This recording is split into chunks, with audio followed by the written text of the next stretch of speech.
تو حسد کس کو کہتے ہیں؟ کہ کسی کی اچھائی کو دیکھ کر اندر سے جلنا۔ مفسرین نے لکھا ہے کہ ایک ادنا درجہ اس حسد کا یہ ہوتا ہے کہ جب آپ کسی کی اچھائی اور ترقی کو اور نعمت کو دیکھیں تو آپ دل میں دعا کریں کہ اے اللہ جس طرح سے آپ نے اس کو یہ نعمت عطا فرمائی ہے اگر میرے حق میں بہتر ہو تو مجھے بھی دے دیں، کوئی مذائقہ نہیں۔ یہ دعا آپ کر سکتے ہیں۔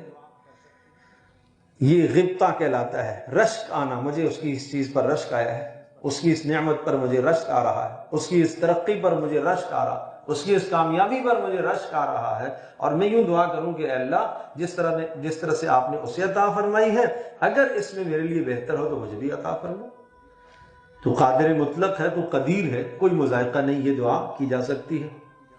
دوسرا درجہ یہ ہوتا ہے کہ آدمی دل میں یہ خیال کرے کہ اے اللہ اس کو یہ چیز کیوں ملی ہے، یہ تو مجھے ملنی چاہیے تھی، اس کو یہ کیوں ملا ہے۔ اس کے پاس اس نعمت کا ہونا اس کو کھٹکے، دل میں کھٹکا پیدا کرے، یہ برا ہے، یہ غلط ہے، نہیں ہونا چاہیے۔ یہ اللہ کی تقسیم پر، اللہ کے فیصلے پر گویا کہ اعتراض کر رہا ہوتا ہے کہ اللہ تو نے اس کو یہ نعمت کیوں دی ہے، میں اس کا مستحق تھا، مجھے دینی چاہیے تھی۔ یہ اللہ کے فیصلے پر اعتراض کر رہا ہے۔ تیسرا یہ ہوتا ہے کہ آدمی دل میں تمنا کرے کہ یہ نعمت اس سے زائل ہو جائے، اس کو یہ نعمت کیوں ملی ہے، اس کے پاس نہیں ہونی چاہیے، اور دل میں یہ تمنا کرے کہ یہ نعمت اس سے چھن جائے، یہ نعمت اس سے چھن جائے۔ یہ تیسرا برا درجہ۔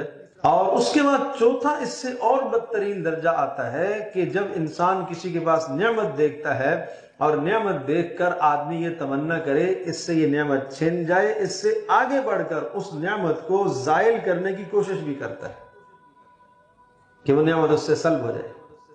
اگر اس شخص کا تذکرہ ہمارے سامنے کہیں اچھائی میں آتا ہے تو ہم کیا کریں؟ اس کی برائی کرنے لگ جائیں۔ کوئی آدمی اس کی اچھائی کا تذکرہ کرتا ہے تو مطلب یہ ہوا کہ اس آدمی کے دل میں اس کی محبت موجود ہے، ہمیں یہ محبت اچھی نہیں لگ رہی ہے اور ہم یہ کہیں ارے بھائی چھوڑ دو، رہنے دو، میں جانتا ہوں وہ کیسا ہے۔ یہ بدترین جرم ہے اور بڑا گناہ ہے۔ اس لیے آدمی کو یہ چاہیے کہ اپنی نعمتوں کو حاسد کے سامنے ذکر نہ کرے۔